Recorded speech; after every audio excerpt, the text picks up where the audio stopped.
Midnight pressed hard against the walls of the little shack behind Crossroads arcade. The wind had died, but the sound of dripping water echoed somewhere in the dark, steady and patient. Asha knelt on the bare floor, her shawl pulled over her head, her lips moving faster than breath could follow. In front of her sat a clay bowl, cracked down the middle but still holding a faint blue glow. Beside it, a lump of mud shaped roughly like a human face glistened with sweat, though the room was cold. She poured water over it, murmuring. He smiled when he gave, "So I'll take his sleep first." The water hissed as if poured on coal. The face seemed to pulse, veins of light running through the clay. Asha's eyes darkened. She drew a thin bone needle from a pouch and pricked her finger.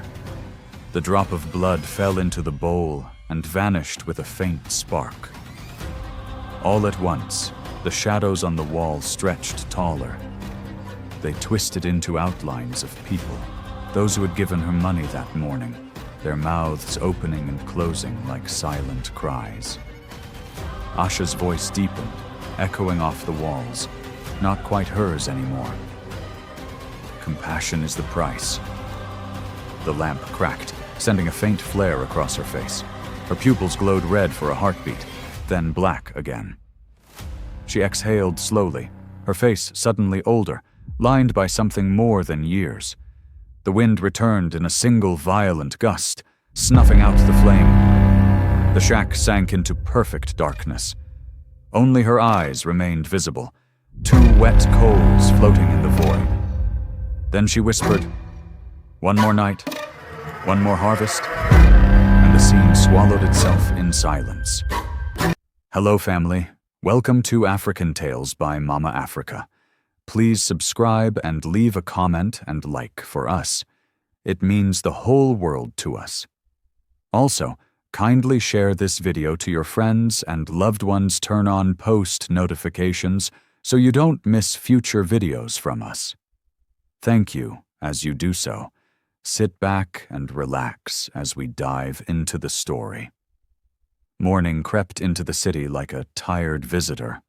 The buses groaned awake, vendors shouted, and the air smelled of roasted groundnuts and exhaust.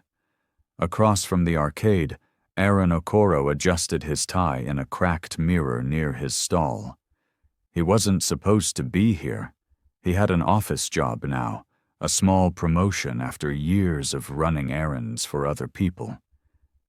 But he liked to stop by the old market corner before work. It reminded him where he started. He bought a bottle of water from a boy who called him Oga with a grin. That word always made him uncomfortable. He smiled anyway, dropped a coin, and turned toward the junction where Asha sat every morning. She was there already, her back bent, her hands spread as if she were praying to the ground itself. Aaron slowed down. He couldn't explain why his stomach tightened each time he saw her. Something about the way she never blinked for long stretches, the way her lips moved when no one was talking to her.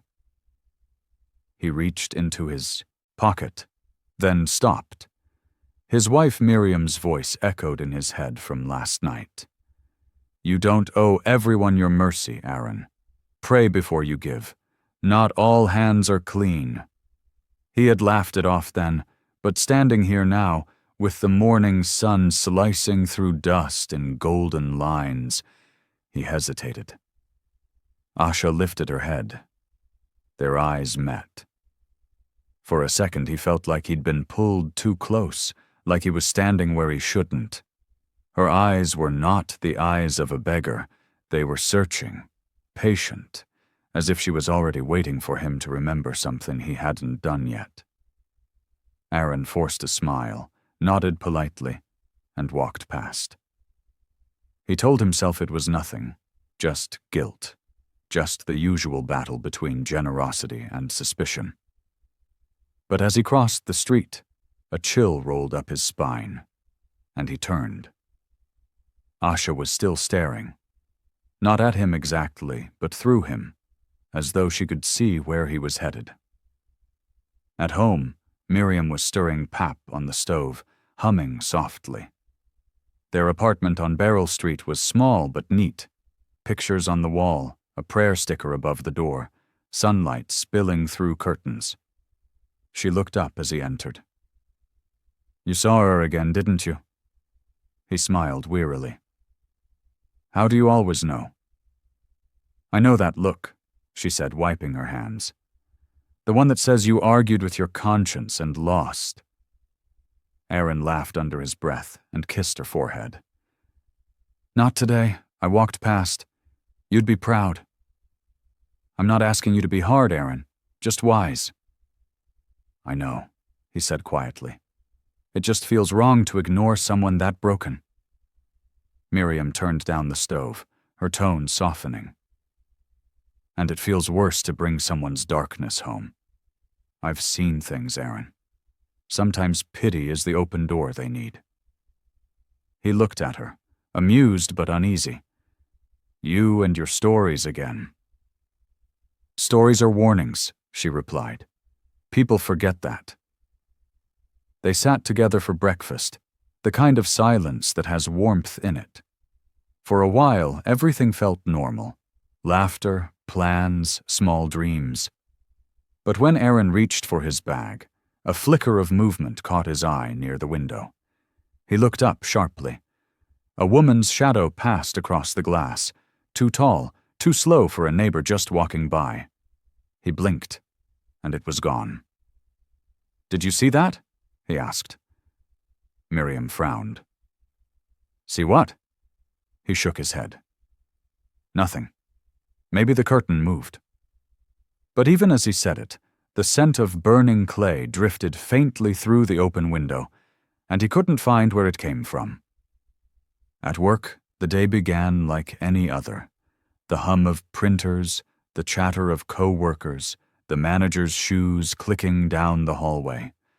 Aaron threw himself into the pile of reports waiting on his desk. Numbers, signatures, invoices. Easy things, things that stayed still. Around noon, a colleague named Jude slapped his shoulder. "My guy, you're glowing. Promotion treating you well?" Aaron laughed. "Glowing? I barely slept." "Then it's not glow, it's grace. Keep it." "I'll try," Aaron said, but his voice trailed as a sudden heaviness tugged at his eyelids. He closed his eyes for a moment, just a moment, and saw it. The clay face from his dream, water running over it, Asha's voice saying, "I'll take his sleep first." He jerked awake, heart pounding. Jude was staring at him.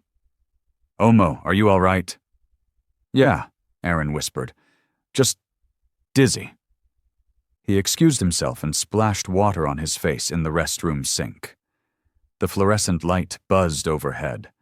He stared into the mirror, half expecting to see someone behind him. Nothing. Just his reflection. Tired, anxious, a man who'd forgotten how to rest. He exhaled and muttered, "Get a grip." But when he returned to his desk, the coin he'd dropped for Asha yesterday was sitting on top of his file, damp, as if someone had just washed it. That night, the house was unusually quiet. Miriam had gone to bed early, leaving the hallway lamp on for him. Aaron sat alone in the living room, staring at the coin in his palm. It was cold, almost painfully so, and the strange dampness hadn't faded. He placed it on the table and whispered, "Who brought you here?" The ceiling creaked softly, then stilled. He tried to laugh it off again, but the air in the room felt thick, slow to breathe. Somewhere in the distance, a dog barked once, then whimpered. Aaron turned off the lamp and went to bed. But just before sleep took him, he heard a whisper from the corner of the room. A voice thin as smoke. "Compassion is the price." His eyes flew open. The room was empty. Aaron woke before dawn, heart hammering like he'd been running in his sleep. The sheets were tangled, his skin damp. He sat up, staring at the window where the first faint gray of morning crept in. Miriam was still asleep beside him, peaceful, unaware of the trembling in his hands. The coin lay on the bedside table. He didn't remember putting it there. He reached for it cautiously. It felt heavier than before, as if something invisible clung to it. A faint hum rose from it, so soft he almost thought it was his pulse. But when he pulled his hand away, the sound stopped. "Not today," he muttered. He grabbed his towel, trying to shake the unease. The shower hissed, but as the steam filled the small bathroom, he saw movement in the mirror. For a heartbeat, another reflection stood behind him. Asha's shawl, her face half lit by something unseen. His body froze. When he turned, the room was empty. He shut off the tap, breath shallow. He pressed his palms against the sink, whispering, "You're losing your mind, Aaron? It's just stress, just work." Downstairs the radio was already on. Miriam was making breakfast, humming as usual. The smell of fried eggs grounded him a little. "You look pale," she said when he entered. "Didn't sleep," he replied. "Nightmares again?" He didn't answer. She reached over and touched his forehead gently. "You're burning up. Maybe stay home today?" "No," he said too quickly. "I can't. We have an audit coming up." She frowned. "Audits can wait. Your health can't." "I'll be fine," he said. But the tremor in his hand betrayed him. He clenched it behind his back and forced a smile. "Really?" He left before she could argue. Outside, the morning air should have felt fresh, but it carried the faint scent of burning clay again. The same one from before. He looked around. Vendors were just setting up, sweeping dust, laughing. Normal. The world was moving as if nothing was wrong. Only he knew it was. By midday, he could barely keep his eyes open. The office air felt heavy, like someone had lowered a blanket over the room. His co-workers chatted, typed, joked. Ordinary noise. But beneath it, he could hear something else. Whispers, faint and rhythmic, almost chanting his name. He rubbed his temples. "Not again?" "Aaron," his manager's voice snapped him back. "You all right?" "Yeah," he lied. "You've been staring at the same spreadsheet for 10 minutes.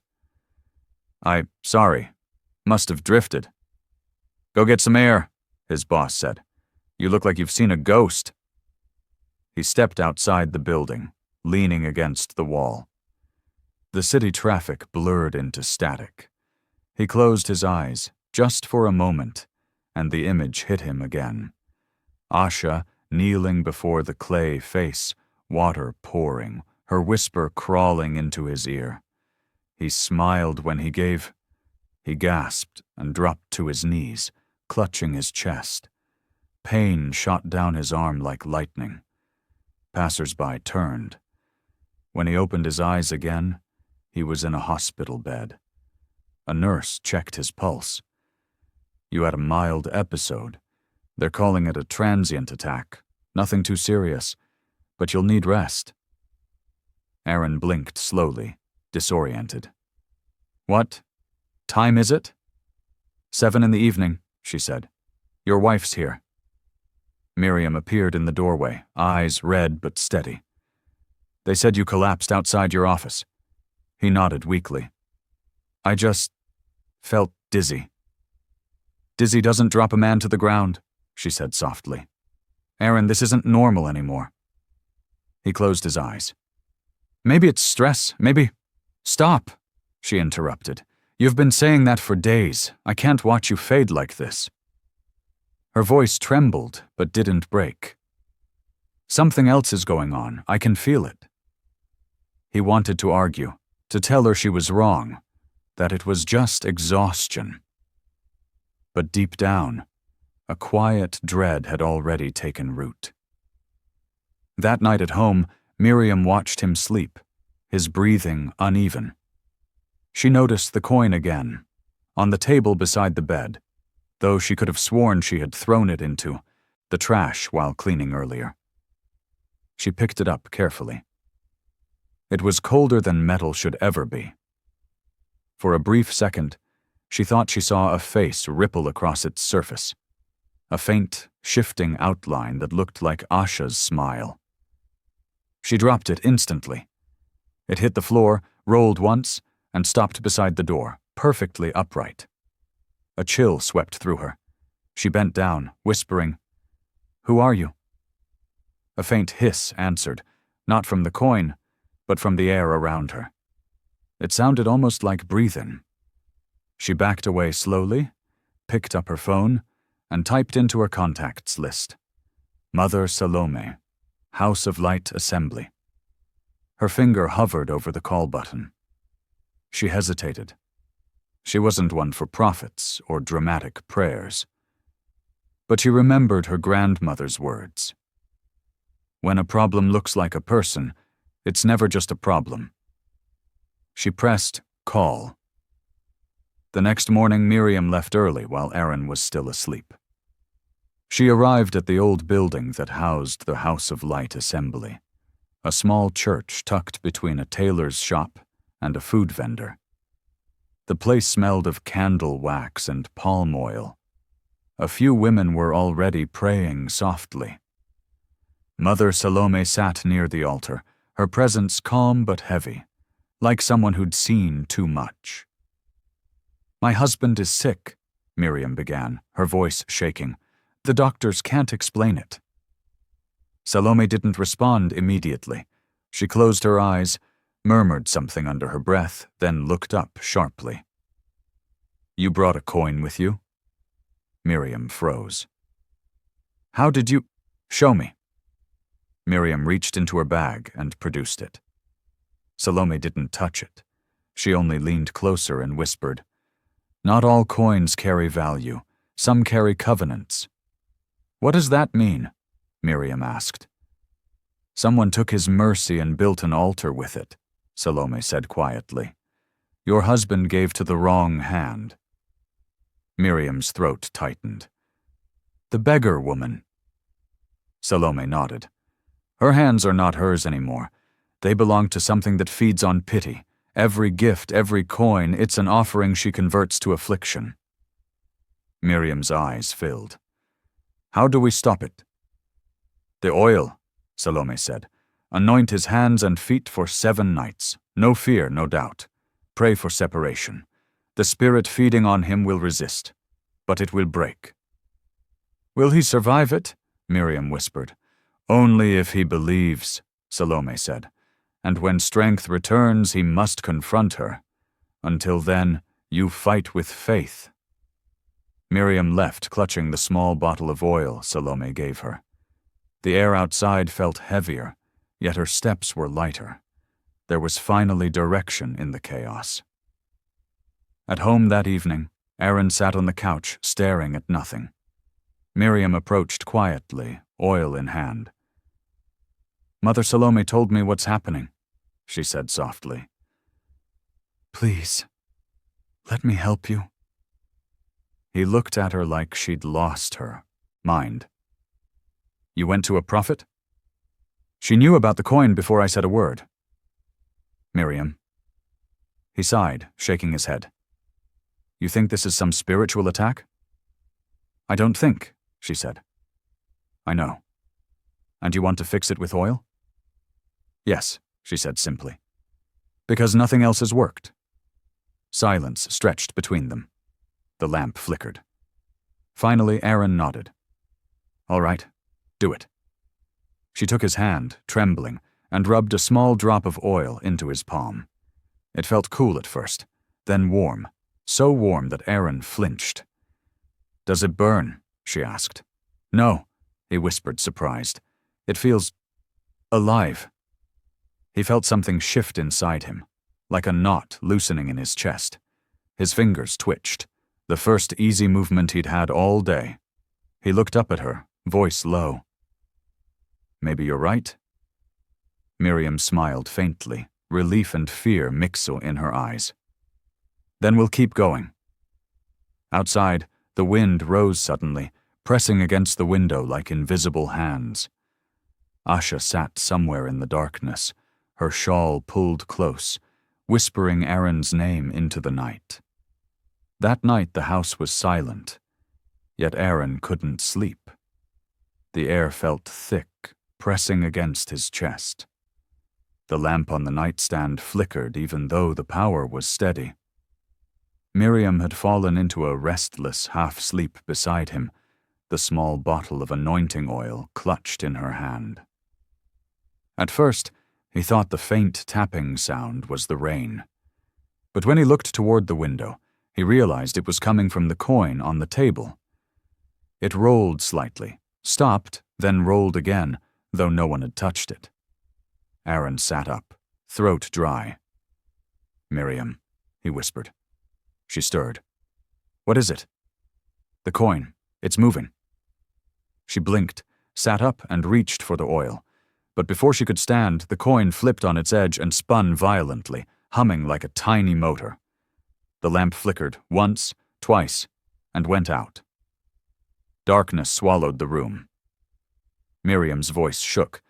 "Aaron, take my hand." He reached out, grasped her fingers, cold and slick with sweat. "Start praying," she said. "I don't even know what to say." "Then just say his name," she whispered. "Say it until the dark leaves." Aaron closed his eyes. The humming stopped, followed by silence so sharp it hurt. He opened his mouth, barely able to form the words. "Lord, help me." A sudden warmth flooded his palms. He gasped, clutching Miriam's hand tighter. The darkness seemed to thin, retreating into corners. The lamp flicked back on with a faint pop. The coin lay still. Miriam exhaled shakily. "It reacted?" He nodded, staring at his hands. "Something moved inside me, like a rope snapping." She smiled through tears. "Then we're not helpless." The following morning, Miriam called Mother Salome again. The prophetess agreed to come that evening. Aaron tried to act indifferent, but part of him felt a quiet anticipation, something he hadn't felt in weeks. Hope. By dusk, the sun burned low and red over the city. When Salome arrived, her presence filled the small living room like a wind.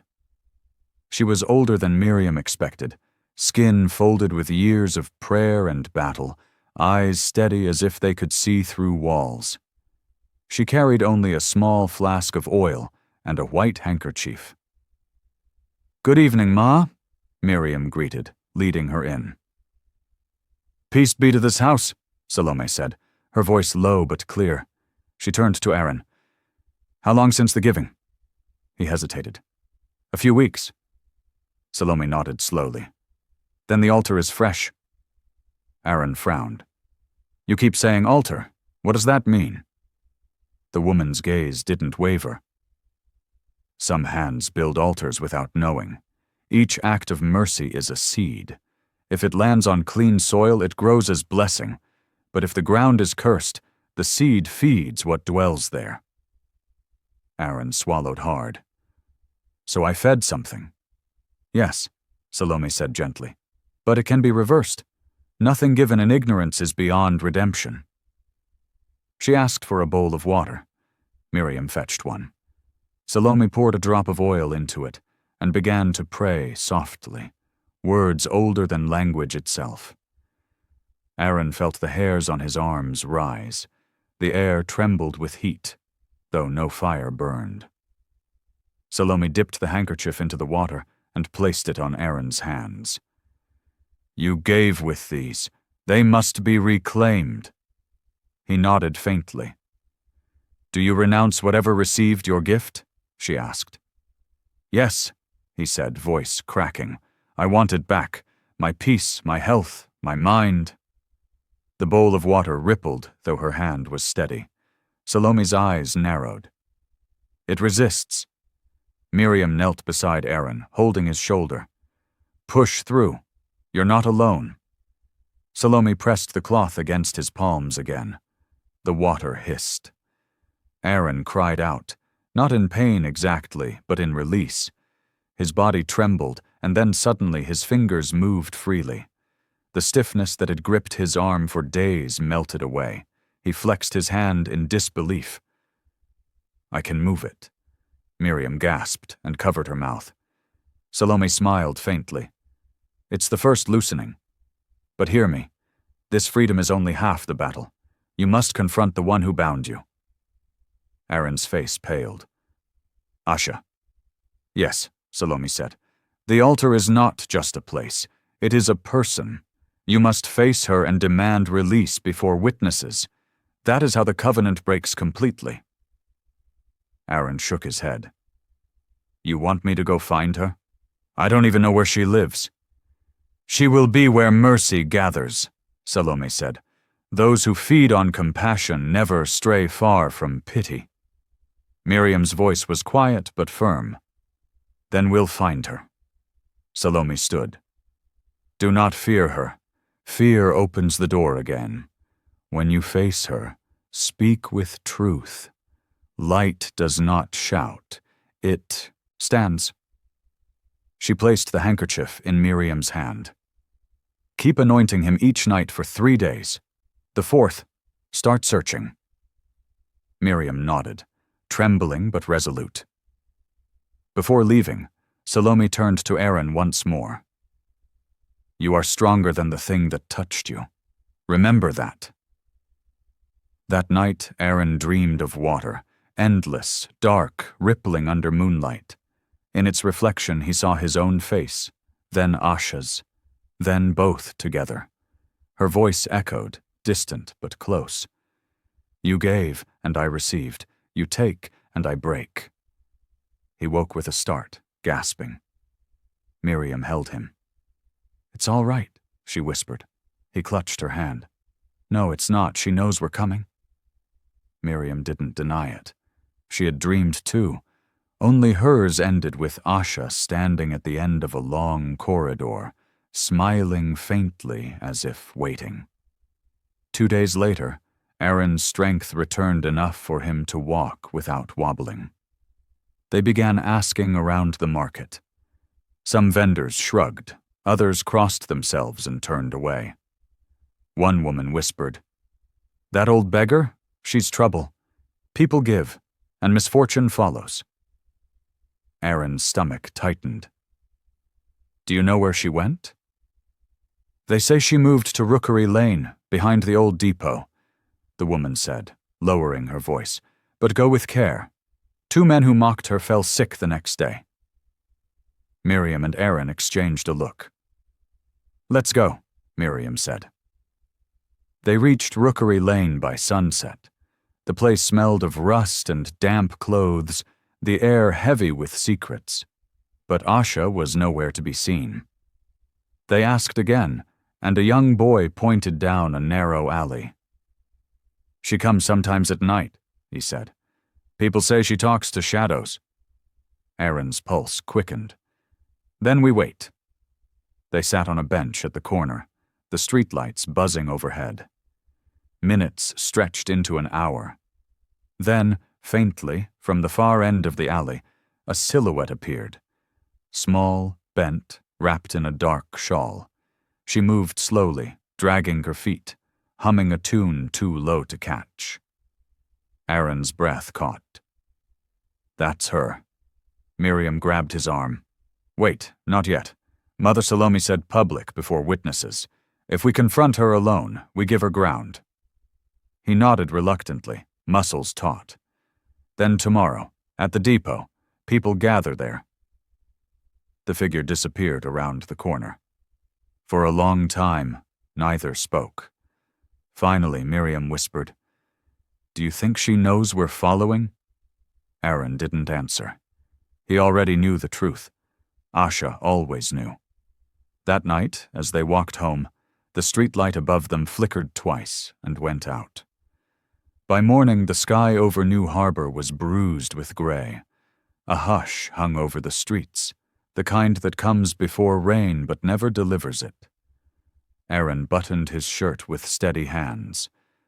The tremor was gone. Miriam stood behind him, silent, her fingers clasping the anointing oil one last time. "Are you sure you're ready?" she asked softly. He nodded. "If I don't face her, she'll never stop." Miriam touched his arm. "Then we will go together." They left the house as the city stirred awake. Every step toward Unity Depot felt like walking into a story that had already been written. The prophetess's words echoed in Aaron's mind. Light doesn't shout. It stands. By the time they reached the depot, buses hissed, engines roared, and people hurried about, calling destinations. The air smelled of diesel and fried yam. Near Platform 3, Asha sat on her usual mat, her shawl pulled tight, as if she hadn't moved in days. Aaron froze, the sight hitting him like a wave. It was strange. He had imagined her larger, darker, more monstrous, but she looked small, fragile, like any old woman. Yet when she turned her head slowly toward him, something in the space between them changed. The noise of the terminal faded into a distant hum. Miriam whispered, "She's seen us." Asha's cracked lips curved into a faint smile. "You came back," she said, her voice carried despite the noise. "I knew you would. They always do." Aaron swallowed hard. "What did you do to me?" "What you allowed," she answered simply. A small crowd began to gather, drawn by the tension. Elder Ankem, the terminal supervisor, approached, sensing trouble. "What's going on here?" Miriam turned to him. "Please, sir, just stay. We need witnesses." Asha laughed, a sound too young for her face. "Witnesses? You think truth needs audience? It's already written." Aaron stepped closer. "I gave you money, that's all, and my life fell apart." "Because you gave wrongly," Asha said, her smile fading. "You opened a door you didn't know existed, and I walked through."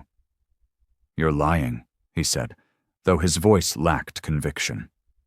She leaned forward. "Am I? Did your dreams lie? Did your body lie? You felt me every night." Murmurs rippled through the crowd. Elder Uncombe raised his hand. "If there's a quarrel, we'll hear it peacefully." Miriam pulled out the small bottle of oil, her hand trembling. "Then let truth speak." As she uncapped it, a man bumped her shoulder while passing. The bottle tilted, and a single drop fell, splashing onto Asha's bare foot. The reaction was instant. Asha screamed, not loud, but deep, guttural, like something torn from the earth. The shawl flared as if wind had rushed under it. People stumbled back. The air shimmered with heat. Elder Uncombe shouted, "Nobody should touch her." Asha's voice twisted, layered with something inhuman. "You brought fire to the altar. Do you know what you've done?" Aaron shouted over the noise. "Tell me what you want from me." Her eyes burned with tears, real, human tears. "I wanted what was taken from me." The crowd fell silent. Asha's breathing slowed. Her shoulders slumped. "I wasn't always like this," she said, voice trembling. "I used to give, just like you. Once I helped a man, a stranger, hungry and weak. He thanked me, and when I woke the next day, everything I owned was gone.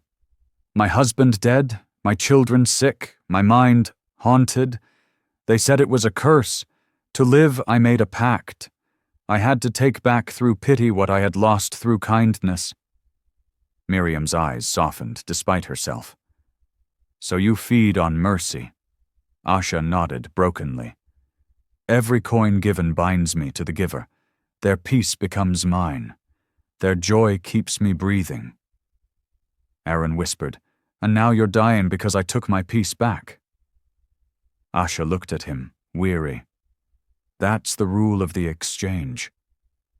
Mother Salome appeared then, stepping through the circle of onlookers. No one had seen her arrive. Her white scarf fluttered through the air was still. "You were never asked to carry this curse," she said to Asha, her tone calm. "You chose to keep it." Asha bowed her head. "It was the only way to live." "No," Salome said firmly. "It was the slowest way to die." She turned to Aaron. "You must speak what was silenced." Aaron nodded, trembling. He took a step forward. "I revoke whatever bound me to you.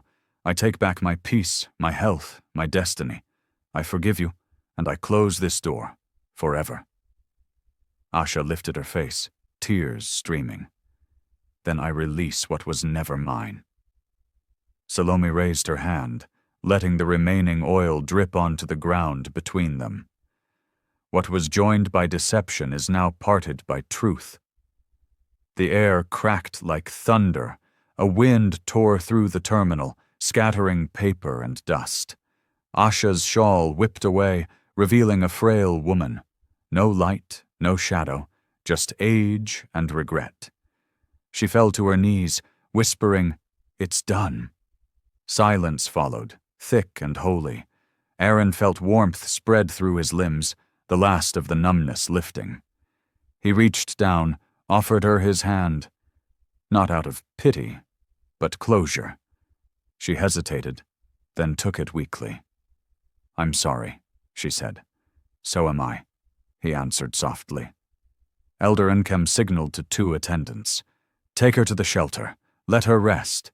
Whatever she did, she's still one of us." As they led her away, the crowd dispersed quietly. Some whispered prayers, others just stared, shaken by what they'd witnessed. Miriam turned to Aaron. "It's over."